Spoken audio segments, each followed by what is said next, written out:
it's incredibly frustrating because you could be the perfect candidate for a role and just not quite make it through because of the algorithms and tools. Now today we sit down with David Brewerton, who's the Group Marketing Director of none other than Monzo. Biggest challenge that Monzo has is probably reflective of every business I've been in is why. Why should I change from what I have now? It works perfectly fine and I don't have any real issues with it. Most businesses say they're consumer focused and they care about the customer experience. It's the one that lives that the most. From photographing puppies to leading digital growth at Tesco Mobile. Monzo has got to where it's got through the things it's done. It's been incredibly successful to get to where it is now, to get to 12 million customers, a couple of years ago. But the next 12 million is going to be much, much harder. David really does share a refreshing and honest view at the ups and downs and really the defining moments of his path. Understand who your target audience are, understand what their attitudes and behaviours are, and then show up when it's relevant for them and when it makes sense for the brand. This episode really is full of practical wisdom and quiet inspiration, so let's get going.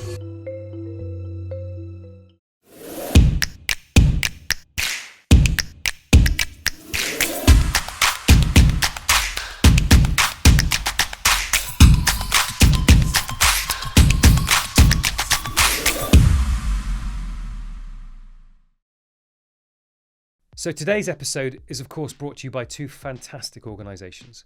The first, Studio Space, a leading on-demand marketing agency platform. This enables marketers to browse and brief agencies, receive proposals and start work all in one place. It's literally like having your own agency network at your fingertips, without the hassle, as they take care of everything from contracting, invoicing, procurement to legal. So check out Studio Space today. Our other sponsor, of course, is the Marketing Skills Trust, a charity whose mission is to make the marketing industry a better place, providing grants to help create a more equitable industry and help us to level up. The Marketing Skills Trust has been instrumental in championing a more inclusive, diverse and open marketing industry. You can find out more by going to their website. Okay, let's get on with the show. Well, welcome, David. Great to have you on the show. I know we're going to have a fantastic episode with you. Let's get started by just understanding your career journey. So tell us a bit about the dots that you've joined to get to a marketing director of Monzo. Yeah, sure. Started probably almost by accident, probably with what I did at university. So I was hell-bent on going to Manchester for university, and so made 6 UCAS choices, all for Manchester, because I visited my friends there and saw what a great time that could be had. And 3 of those 6 choices were marketing-based degrees. Didn't have any real thoughts or intention to go into marketing at that point, but it sounded fun, sounded interesting, so that's what I did. Finished uni in 2007, hung around in Manchester a few years, too long probably, having too much fun, not doing an awful lot, getting by. Decided 2009 was about the right time that I should actually get a proper job and start paying my own way a little bit. A recession at that point though, unfortunately. Yeah. So moved back home, moved back in with the parents, back in Reading, where I'm from. I spent a good while looking for my first opportunity. I landed with a small business called Oxford Innovation. That gave me my first shot, and this was kind of pre-social media, pre a lot of stuff that we use now from a tactics point of view. And that was just a first stab, really, first kind of professional experience, but a great one for me. Appreciated what they gave me. I was there for about 9 months. It's only short term. Went to work for Guide Dogs for the Blind, who were located in Reading, so local to me. And that was a marketing position managing their flagship sponsorship scheme, which is still going now, I think. So called Sponsor a Puppy. So very kind of CRM, DM driven stuff. Ongoing kind of committed giving, they would call it. Weirdly enjoyed that. Not a massive dog lover, but it's surprising how fun it can be taking pictures of 6-week-old puppies every week. So that was fun. I did that for about a year and a half. Decided to take some time out while I had no responsibilities. Travelled well with she's now my wife. She wasn't my wife at the time. And then when I came back, I was really lucky in 2012 to land at Tesco Mobile. Yeah. What was initially a short-term contract position, helping them out with all sorts of stuff from a marketing perspective. So it was POS, it was social, digital, above-the-line campaigns. It was a bit of everything to begin with.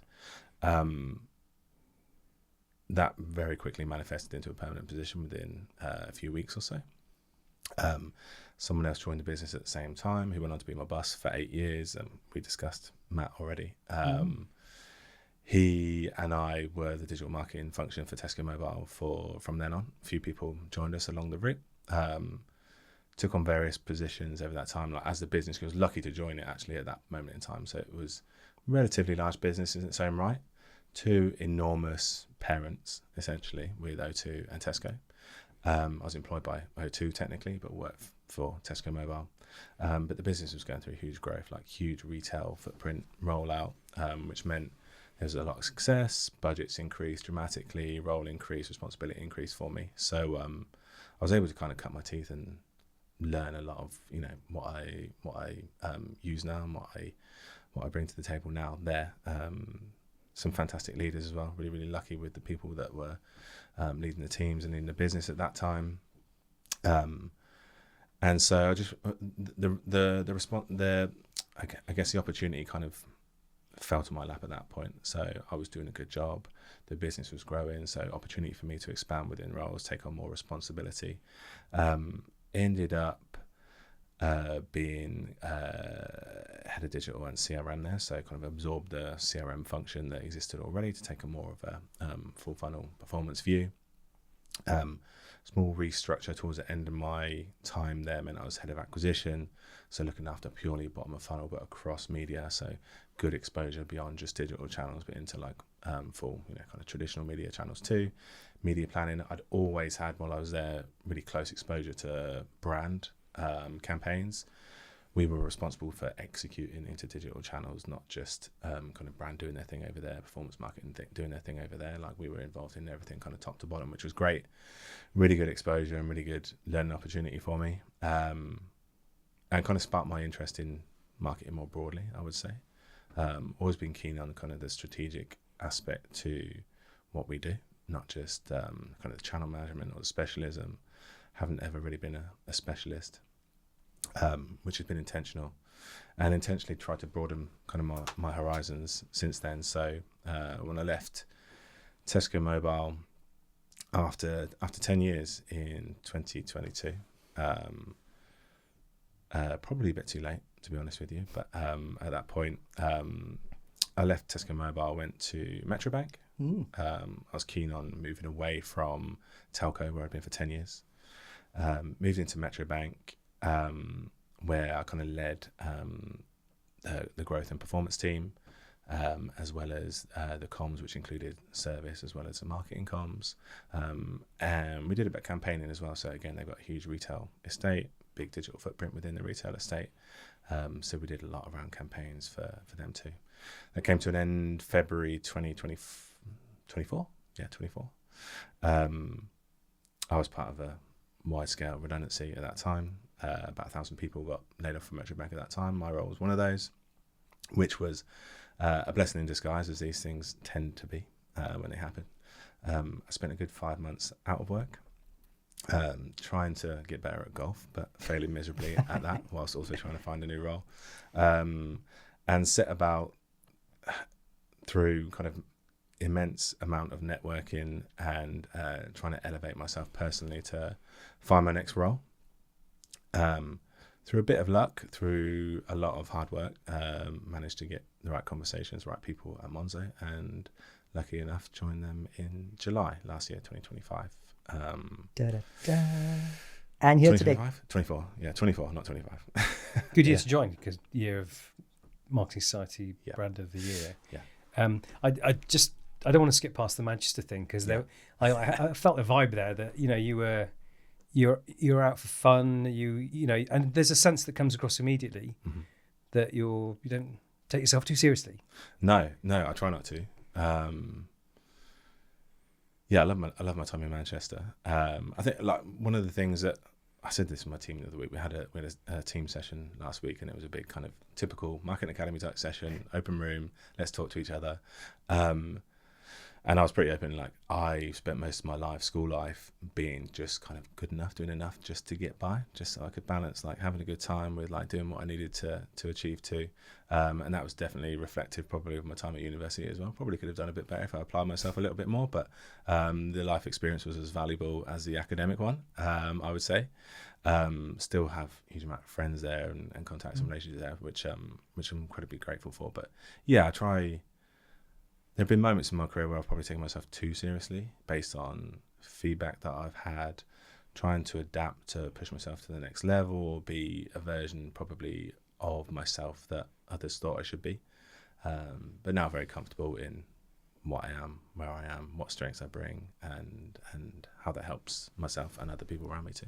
David, it's there were so many things to pick up in your first segment as you're describing it. I mean, first of all, if my kids find out there's a service like donate a puppy, or get a sponsor a puppy there, they're going to be all over that. So I'm pretty worried that they can't listen back into this.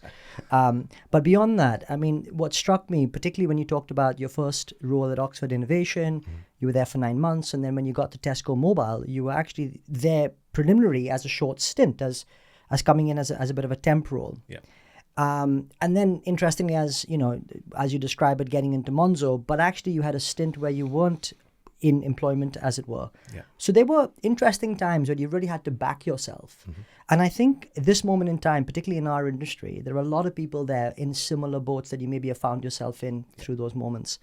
And I wonder if there are any sort of reflections that you had, maybe in that moment when you decided to take on that role at Tesco Mobile, or indeed post that, the Metro Bank point, where that 5 months were there, where I'm sure there was a lot of sort of stuff going through your mind about where the next opportunity is going to come from. So I wonder if you've had any thoughts or reflections around that might be helpful. I mean, Monzo was initially a short-term contract as well.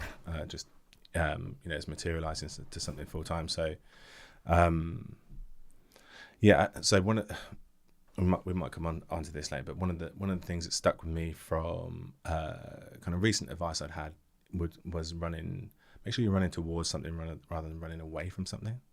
So I guess when I joined Tesco Mobile, I'd just come back to the country fresh, didn't have any options, had no responsibilities. So I had the option to be able to take risks and try things, which I did. Tesco Mobile just landed on my feet perfectly with that one.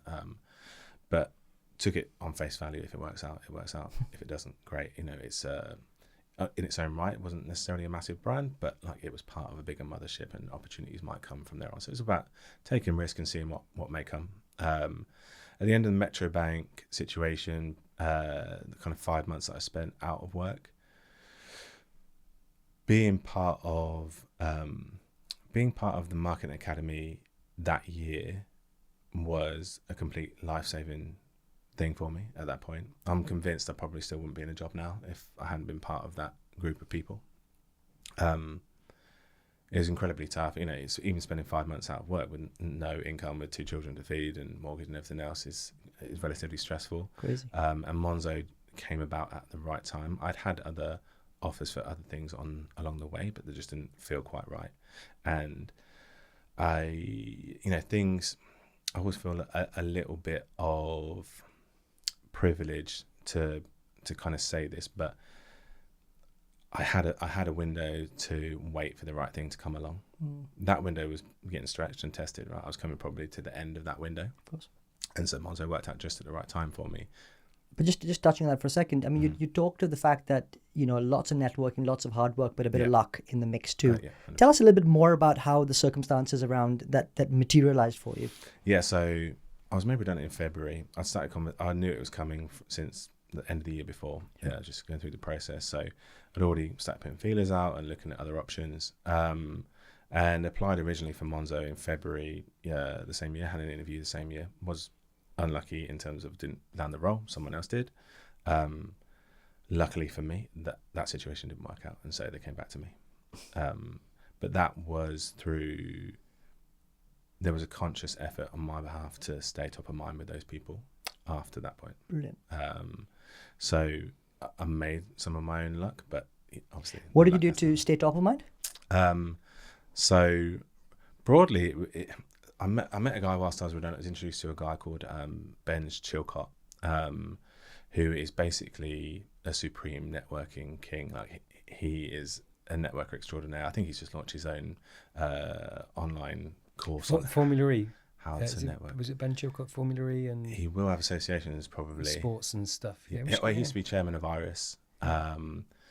He is an incredible man. There's no one he doesn't know, and his networking skill and strategy is incredible. I was introduced to him via network. Yeah, someone else had met him. Introduced to him. I've only met him once, and it was the best cup of tea I've ever bought for someone. He gave me some advice on how to stay relevant, on how to make sure you're not just talking with people and engaging with people, but doing it in a kind of purposeful way that makes it clear that you're not just kind of coming to them, but you are truly staying top of mind to them in a relevant way for them. And so I thought about that a little bit, how I could do that whilst I wasn't working, and how I could reach out to new people and be relevant to new people as well as people I had engaged with. I started something called Week in Marketing, which is just like a weekly post that I do on a Friday on LinkedIn. And that is just picking up on 3 things that I've noticed during the week in our world, whether they be tech, whether they be an ad campaign, whether they be something interesting, things that I have seen and think are interesting, and would start posting about them. At that time, Monzo happened to have launched a new brand campaign, a new brand platform, which I quite like the look of. So it's one of the things I mentioned. I tagged AJ, who's now my boss, in that, as well as a few other people. And, they liked it. They didn't do, I wasn't expecting them to, reach out to me and start having a conversation with me, but it was just relevant. I was just relevant to them at that moment in time, and I'd noticed them, and they then, reciprocated, noticed me. So I still do that to now. I'm probably going to end that and start doing something else, but it was just a way for me to engage with people, whether they be agencies, industry experts, just marketing leaders, and say, hey, look, I've got an opinion. This is my opinion. And that really worked for me. I love it. Love that. There's a few things just to spotlight. A couple of your opportunities have come from taking a contract that went perm, which I think 5 years ago people would be a bit sniffy about that, but it's more and more common. So for everybody listening in, I loved your point about intentionality of meeting people for coffee. I'm sure there's a huge Pareto. Like, people say go and have 100 coffees, but if 80% of them are a waste of time, then why bother? And then relevance. I mean, what is marketing if it's not relevance? And to be relevant as a marketer. So, and you've got to have an opinion. I love that routine. Do you know, Bob, just picking up on that, what's really interesting is I don't understand why, if you're a marketer, you don't have a good social presence. I just don't intuitively understand why a marketer in all their glory would not recognize the importance of doing it for themselves beyond the brands they work with. Well, I mean, you're prolific. You're twice a day. Well, yeah, exactly. But it's a muscle. I mean, literally is that, religiously trying to kind of keep up with the trend. And it ain't easy, as you know. Yeah. But mental availability. I mean, it's hey. So obviously now sort of food's on the other shoe is on the other foot. Monzo, top of its game, growing, etc., etc. So you're on the other side, which is you're building teams, fueling growth. Yeah. So just to flip that question around, or flip what we've just talked around, how do you look for talent? How are you going about building talent? Because people are scratching their heads. Oh, LinkedIn's so overblown, and I got this networking thing in my head. Headhunters, that seems to be like a dead model. How are you looking for talent? Yeah, I mean, it's incredibly difficult landscape for people now that are in market for a new role, as I only know too well. So, when Monzo puts a role out into the ether, like, there are hundreds of applications within days, and those applications have to close within days. So you have to find a way to stand out from that group, because with the best will in the world, if there's a role that's advertised to the public and 600 people respond to that job ad, that has to get shortlisted, that has to get sifted through and filtered out, and that won't necessarily be done by me or by the hiring manager, or even by a human. I mean, not to interrupt, but we were just having a conversation about nepotism and that LinkedIn, and how do you actually get your CV through the algorithmic filter? Yeah, I mean, there's got to be a bit of a back channel somewhere. Do you agree? So my experience of myself when I was out of work was it's incredibly frustrating, because you could be the perfect candidate for a role and just not quite make it through because of the algorithms and tools that HR teams use. So that's not the case everywhere. Like Monzo go through the applications and they look at the applications and they filter them. So that is a great thing, but it's still, people will still get missed. People who are very, very capable will get missed or won't quite make it for whatever reason, depending on what the role is. Like, different hiring managers will have very specific things that they need. It's difficult not to take that personally. So what worked for me, and I think the only way is, in this current situation, is to build those relationships. Yeah. Try and find an angle in, however that might be. It doesn't have to be what I've done. There are multiple ways to do that, but you need to, you just need to get in someone's mind somehow, because you can't guarantee that the HR team or whoever is managing the process is going to get you there. Yeah. I've got to talk about perhaps the ultimate selection process that all three of us have been through, which is the Marketing Academy. Yeah. And what I love about that, as part of the application process, it's a year-long sort of program that marketers, a few marketers get to go on. But one of the pinnacle parts of that process is the showcase. Mm-hmm. And I wonder, how did you manage to showcase? What did you showcase that actually got you through? Some people don't like talking about this part of that application process. I think so. Mine was I actually took inspiration from a LinkedIn post that I'd done before. This is when, so I was conscious about LinkedIn and its potential long before I started doing anything that I'm doing now, like regularly that I'm doing now. But I did it in a typically terrible way, in that I posted very sporadically. There was no real kind of structure or theme or ownership of a category or an area of expertise or anything like that. It was just random stuff was coming from me. One of those things though was like an end of year wrap up that I did. I did an end of year wrap up on LinkedIn. I'm a big hip hop rap music fan, and so I created like a photo book on LinkedIn, like PDF style, uploaded it as a file, and it was my year. I've been through quite a frustrating year, should we say? So it was my year, what I'd learned, how I'd grown over the year in rap lyrics as a story. Really? So different rap lyrics. And I took that, it went down really well on LinkedIn. A lot of people that I knew liked it and thought it was creative and things like that. So I took that idea for the Marketing Academy showcase, but I had it printed as a proper photo book and sent it in to them. So it was my life. So it was my family, like where I come from, my family, but in different kind of rap lyrics and stuff. It was good. There Are you go. you thinking the same thing as I'm thinking? Well, absolutely. I'm Demonstration. I'm thinking. Absolutely. Yeah. I think we've never.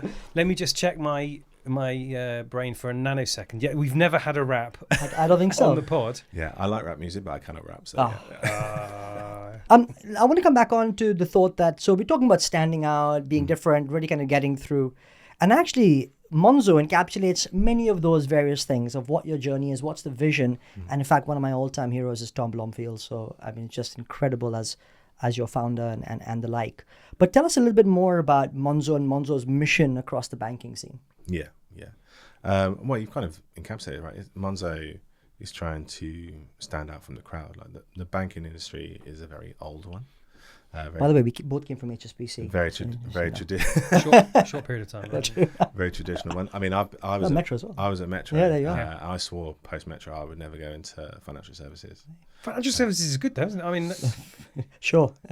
I swore I would never go back in. But Monzo was the only probably option that I would Fair. bend that for. Fair. And I did. I'm glad I did.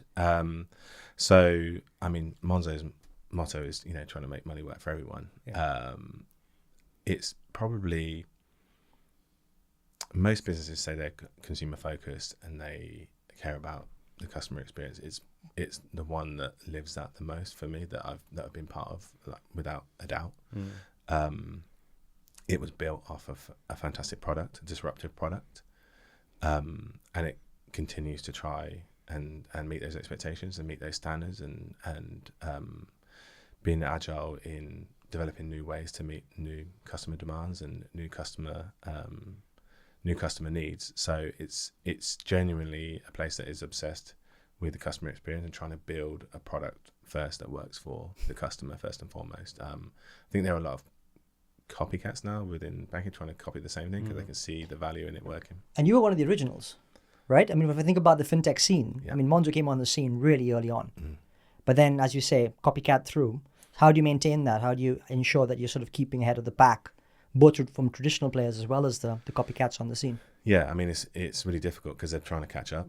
They're probably not anywhere near as successful in terms of like the quality of the product, and I think the financial industry, as you all both know, is very apathetic. Right, most people get their first bank account when they are when back in my day, 15, 16 years old.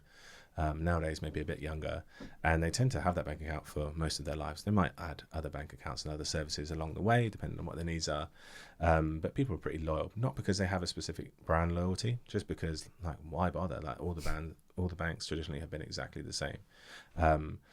So that innovation is really what drives Monzo. So most of the market now, the switching element of the market and what drives people to move from one bank to another is one of two things: is either they have a very specific need that their current services can't meet, or they're giving them £200 to switch their bank account, which is something that, like, Sir Martin Lewis perpetuate. Like, you should do that every 3 months would be his advice.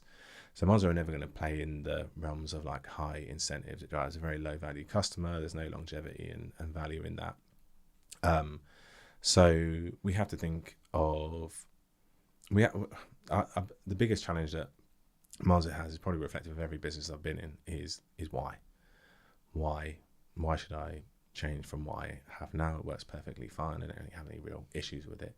So the challenge for Monzo, and to stay ahead, is to demonstrate to people why it's better, why it meets their needs, why perhaps the things that they put up with and are frustrated with, but not enough to go and search for themselves, how easy it is to find a different solution now. So a lot of that comes in storytelling as and being relevant for people at the right times. I think Monzo's been built broadly on having a product or a service that meets the one-off needs that people need, but Monzo is so much more than that. So what we often see, what we would refer to as network effects, is once people come into the product for one specific reason, they start to use the other products, start to be more ingrained within the product, and referrals is obviously huge for us as well. So a lot of our customers, once they use us, once our users use us, they recommend us to their friends, to their family, because they see what a great product is. They see how easy it is to use, and the motto of making money work for everyone, that becomes a real reality for people when they can see how easy it is to manage their money with Monzo compared to what they've had before. Nice. So just if I just rewind a little bit, I thought I got a bit cut off when I was just about to say how good financial services was, and it's because it's lives and livelihoods. So I love the motto, or the slogan, or the line. I remember when I used to present at conferences, I would say, "This is lives and livelihoods. This is not toothpaste and baked beans." Then one time, somebody from Sensodyne was in the audience, so I didn't use that line anymore. But it is important stuff, and I think, relatively profound and purposeful. But the other thing I think you've got on Monzo is it has a bit of cool and credibility, which is, if I think about the card, for those who aren't familiar with the brand, maybe not in the UK, the card, the sound, the phonics stuff, attention to and it's created a bit of mystique / cool. I mean, is that deliberate? How do you plan for that? Yeah, I mean, this is way before my time, obviously, but I'm a Monzo customer like 500,000 or something, so relatively early on in their journey. At that point, there was scarcity, right? They launched through scarcity. You had to have a ticket or an invitation to join the club. That's how they launched. Since then, it's been about product, and the details that you mentioned really, really matter. So people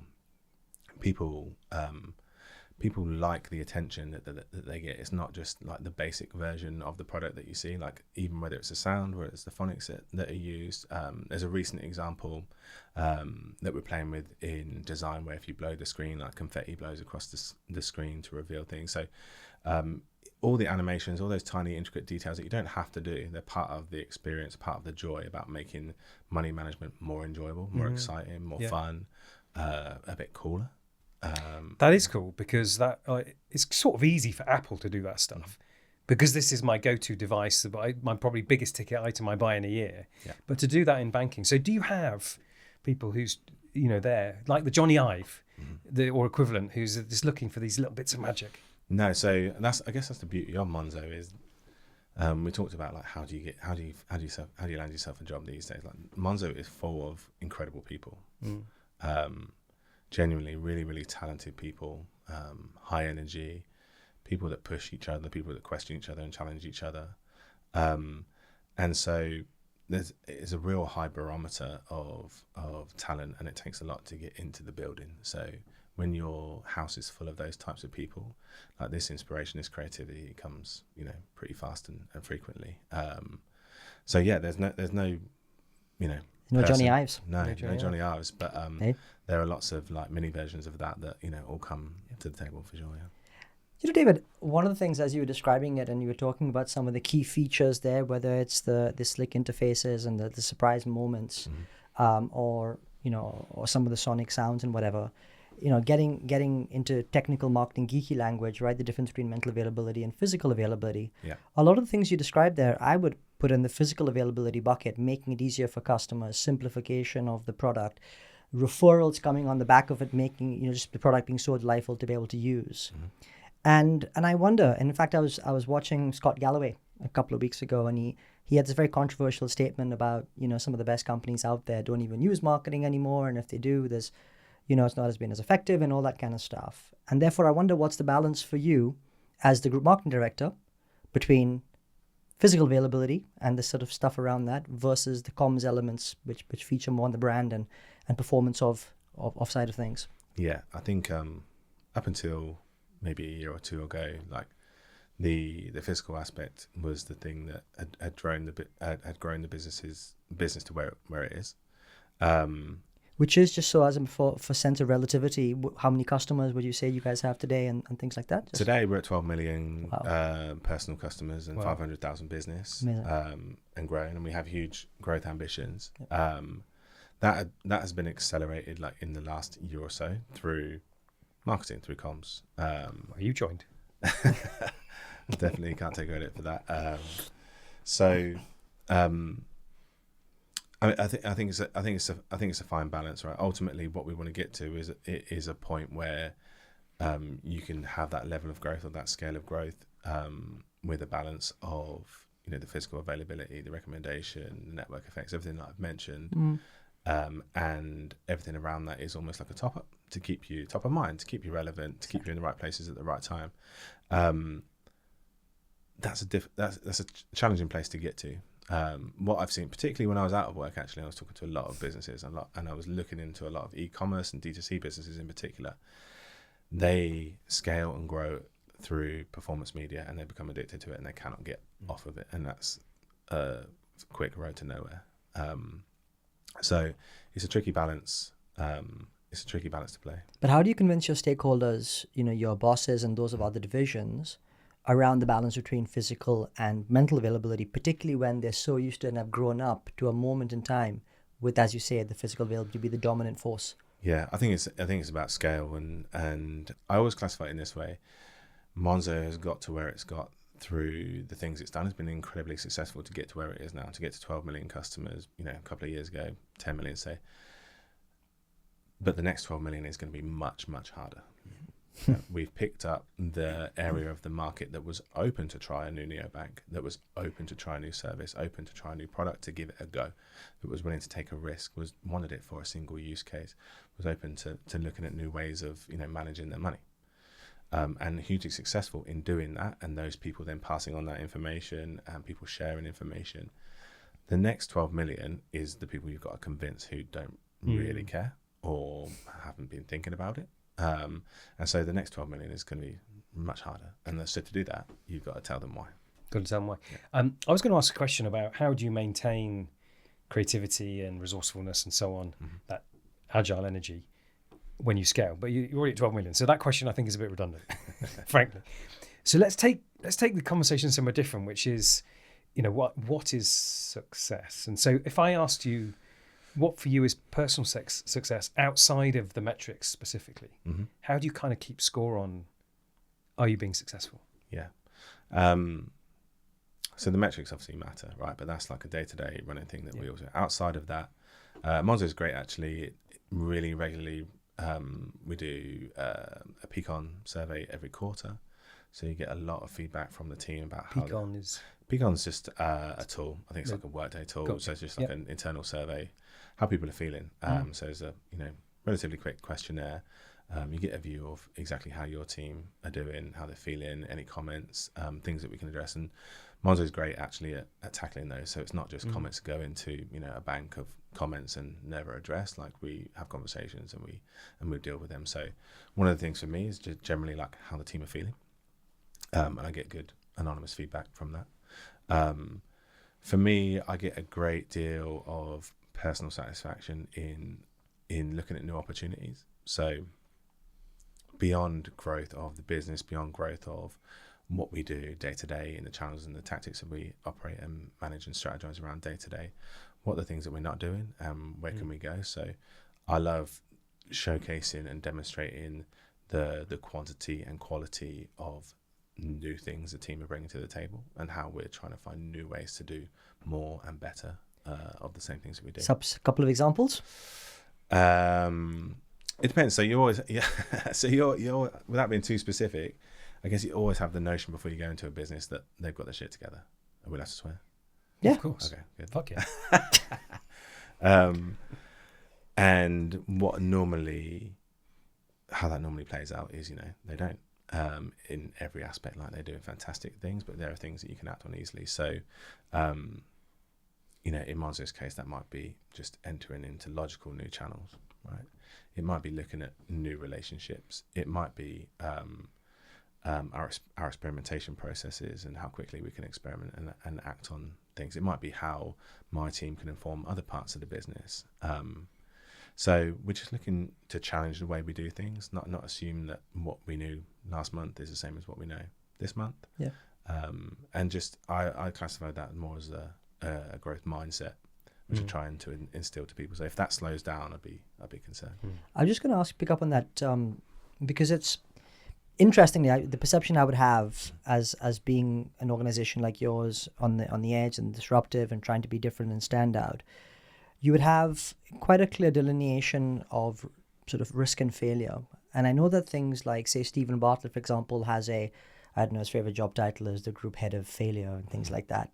And I just wonder, either personally and as an organization, I mean, how do you view doing this experimentation and things not working out? I mean, how does that then perceived internally?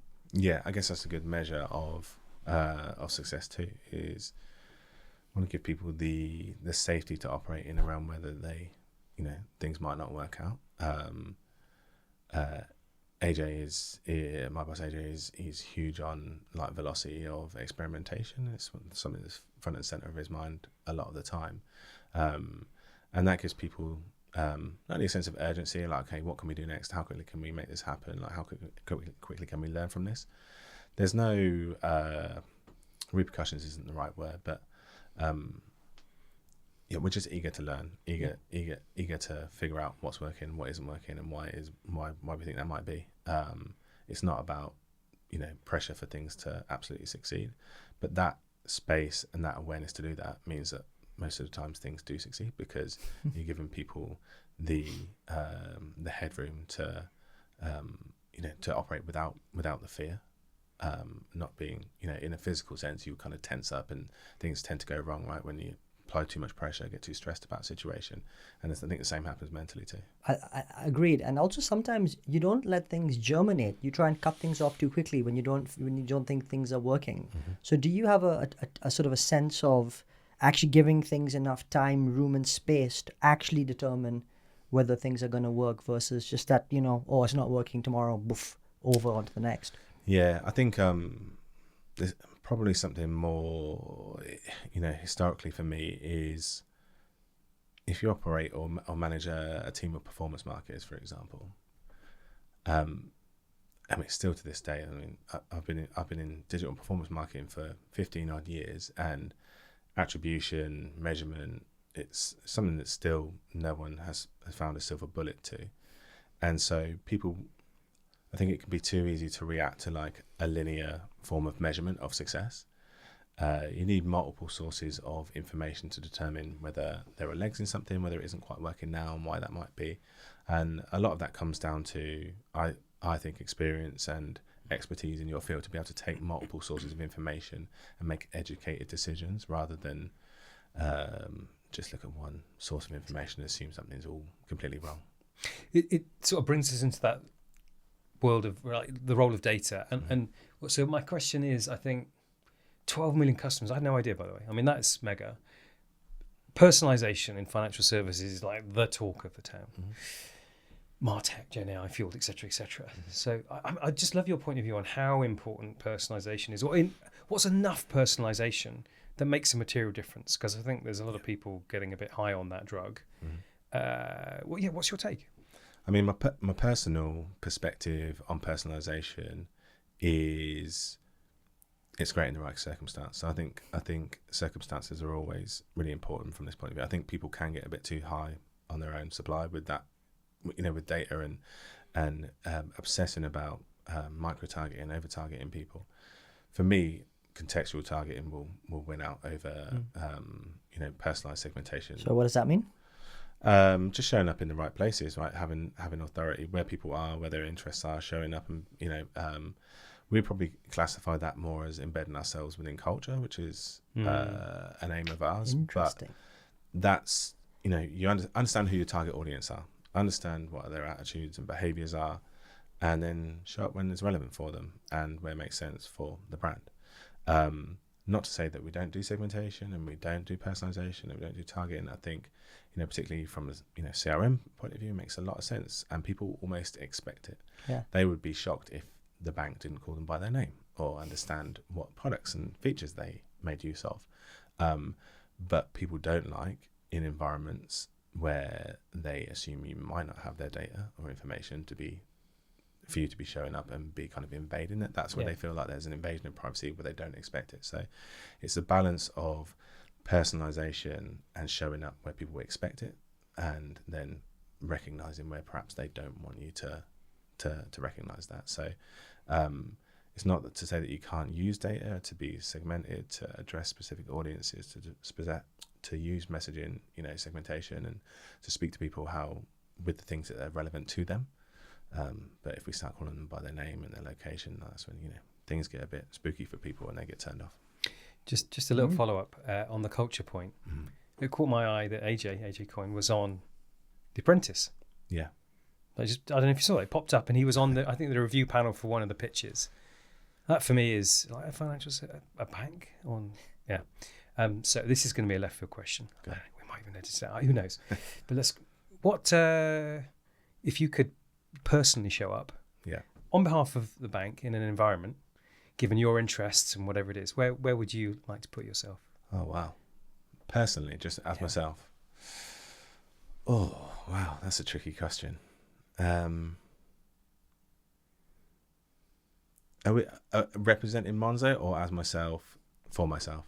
Either, don't mind. I'm just curious. It's just random. Occasionally you get these random questions like, where the hell did that come from? But usually something juicy comes, so no pressure. I'm not sure you're going to get something juicy out of it. I'm struggling. I'm thinking the rapping or the, I don't know. Yeah, I mean, I just struggle to go beyond things that I'm like super interested in. So I guess that for me that would be sport in some capacity.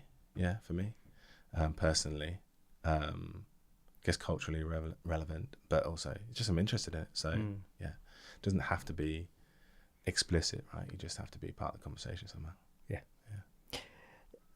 So I've got to do the obligatory thing and talk about the world of AI, obviously, and particularly just kind of how you view it, what's your lens on it, and perhaps maybe how you think about it could evolve marketing in the future. Yeah, I think it's a bit of an unknown question, right, about exactly how it might evolve in the future. But I think we're seeing like rapid changes already. Whether that's things like how you can streamline things like content creation. By that I don't mean generative like image generation, for example. It might be how you manipulate your SEO strategy so you're producing the right content that lives on site, and you can do that at scale through various AI tools. I think a lot of it is about, for me, it's not.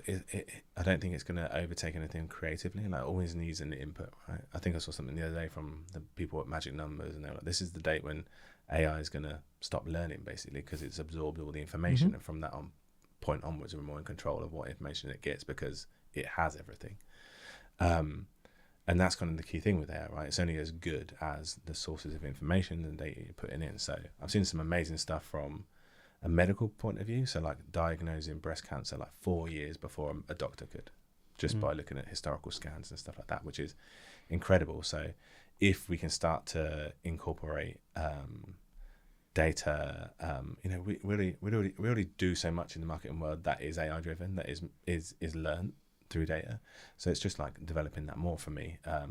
Whether that be like propensity modeling for like how customers might behave in 2 years' time, versus what we know about them at this moment in time. Like things like that are super, super interesting, as well as like the content that comes, speed of content, iteration of content, which is super interesting too. But we've seen a lot of changes in behavior, right? So if I go back to what I used to do and focus on search, the way people use in search now is changing dramatically. And the search results you get, personal experience of that is that people, that the AI response to search queries tends to be around very specific questions. So, if you were to ask someone who's a paid search specialist, like they will talk about keywords and key phrases. AI responds to like a full question, like a full contextual question, like how many people can fit in, the Eiffel Tower, for example. And it would use all its sources of information to give you an exact answer, versus how searches worked previously, which has been, cheap mobile phones. And then it gives you whoever's paying the most to show up at that point. So I think that is interesting because it's going to shape the dynamic of how organic and SEO and paid search works. Because if this AI answer is always, materializing at the top of your search result, you're not going to need to look at the rest of the stuff to find your answer. So it'd be interesting to see how that world adapts and changes for sure. I'm tempted to do a little dollop of something that Richie and I learned the other week about how to be a prompt engineer, and it's very simple 1, 2, 3. Just drop that in. So credit to Adam Street from Incremental Pathway, who just gave us, Richie and I, a bit of an immersion.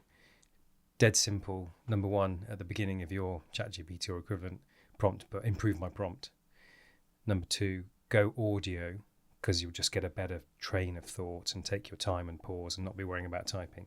And then point 3, just put at the end, what else do you need to know to improve my prompt? Like this whole notion of being a prompt engineer is a nonsense, because I think those 3 things just do the job. And obviously we've gone crazy with it in the last couple of weeks. But anyway, so just to drop that one in there. I wanted to come back to trust. Because when I was at HSBC and when I was working in insurance, the conversation about trust was very vivid.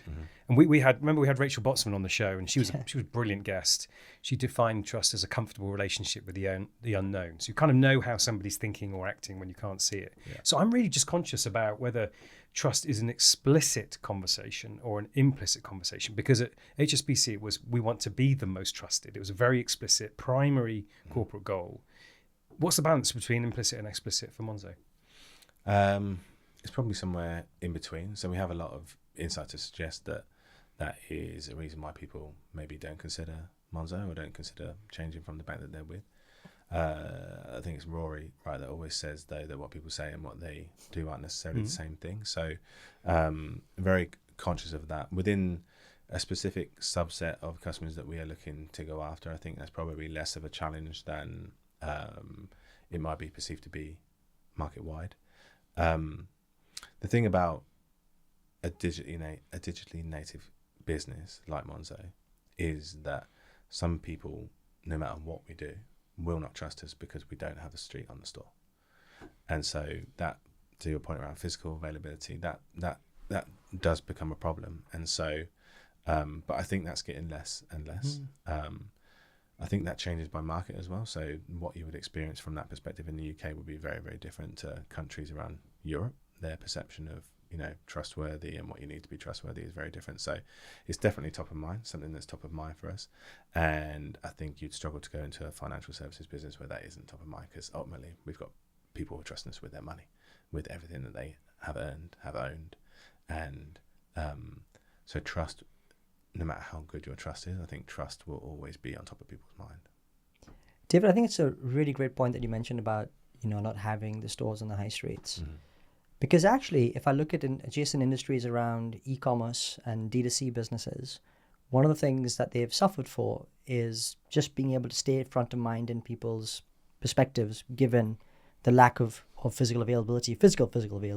Yeah. And I think perhaps I wonder if financial services is just slightly nuanced to the point where it actually works in your favor, given the fact that it's an intangible product in the first place. Mhm. Although you can argue the converse around the trust. I just wonder how that sort of dynamic plays out vis-a-vis other industries, other sectors, and how you see that being an advantage or a disadvantage in financial services.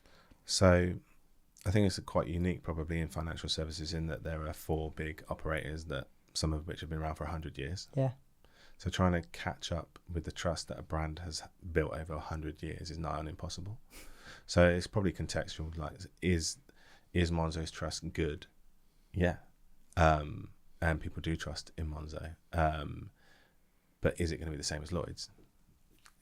That's almost an impossibility in the short amount of time that Monzo's been in existence, no matter whether we had 100 high street stores or not, I think. Yeah, makes sense. We talked at the beginning about the foundations of your career, Manchester, Guide Dogs for the Blind, etc., etc. And it sounds like you've been, opportunities have come your way. You've made a bit of luck. It's not all been perfect. Mm-hmm. But if we think about looking to the future, how do you think about your future career? Very rigid and planned, or perhaps more spontaneous, or whatever it is. But more generally, how do you think about future planning? Yeah, I'm definitely much more conscious and purposeful now. So I mentioned earlier around staying probably too long when I was at Tesco Mobile. I was there for 10 years. That was born from probably naivety, like I was younger, a bit more stupid. But I was comfortable. I was developing. I was growing into more senior positions. At that time, it felt like this is great for me, and it wasn't bad for me. Don't get me wrong. Like, incredibly grateful of what I managed there and how it helped me. But in hindsight, I should have probably challenged myself a little bit more.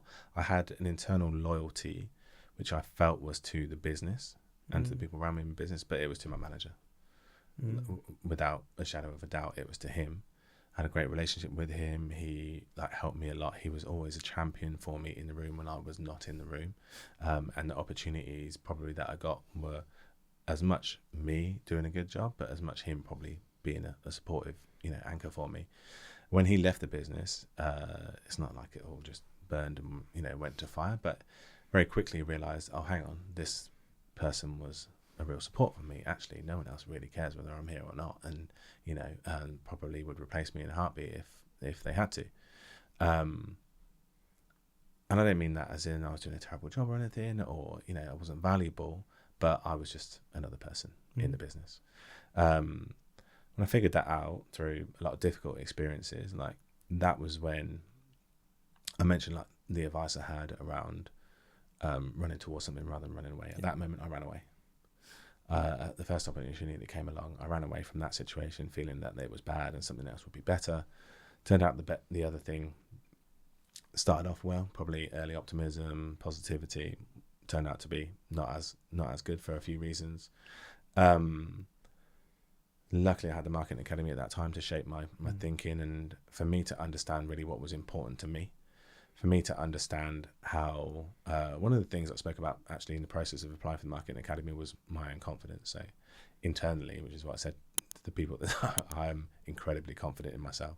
I think I'm really, really good at what I do. I think I do what I do really, really well. But I always project a lack of confidence.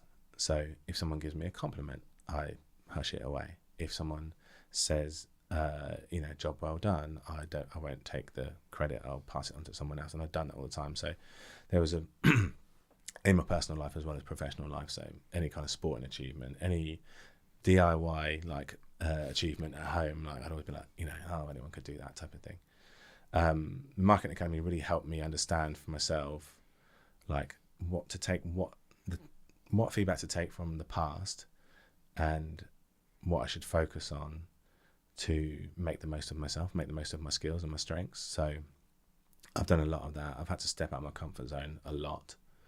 Just posting on LinkedIn, my toes curl every time I click send, but I do it anyway. I get ribbed for some of the stuff that I do, but I do it anyway because I have to, because I know if I don't, these things won't happen for me. When I landed at Monzo, a lot of people, rightly, and I would have said the same thing to people, I would have said, well done. Good things happen to good people. I got that a few times from different people, and thank you for those people. in reality, good things don't happen to good people. Good things happen to people that make stuff happen. And so I'm super purposeful now about what I do and how I do it and how it's shaping my perception, how people value my expertise, the experience that I've built up. And I'm not ashamed to tell people what I know, to share my opinions. If that works for that person or for that business, great. If it doesn't, great. And so I'm kind of future thinking, I haven't paid a huge amount of thought to the future. Like I'm 10 months in at Monzo, so been very, very focused on that. But do I continue to make myself relevant? Do I continue to learn, to keep pushing myself, to understand my craft and the people within my craft? Yeah, 100%. Keep pushing that. David, an amazing point to end on. And I absolutely love that little anecdote you said there. Good things don't happen to good people. Good things happen to people that make things happen. Mm-hmm. That's a really great perspective, and one I'm sure that took many years, as you say, to kind of derive at. Yeah. So what a wonderful conversation. Thank you so much for all that. I think we went on a smorgasbord journey of all aspects from rapping right through to the past and the future. So thank you for being a stellar guest. It's been wonderful to have you on. Thanks for having me. Thank you, David.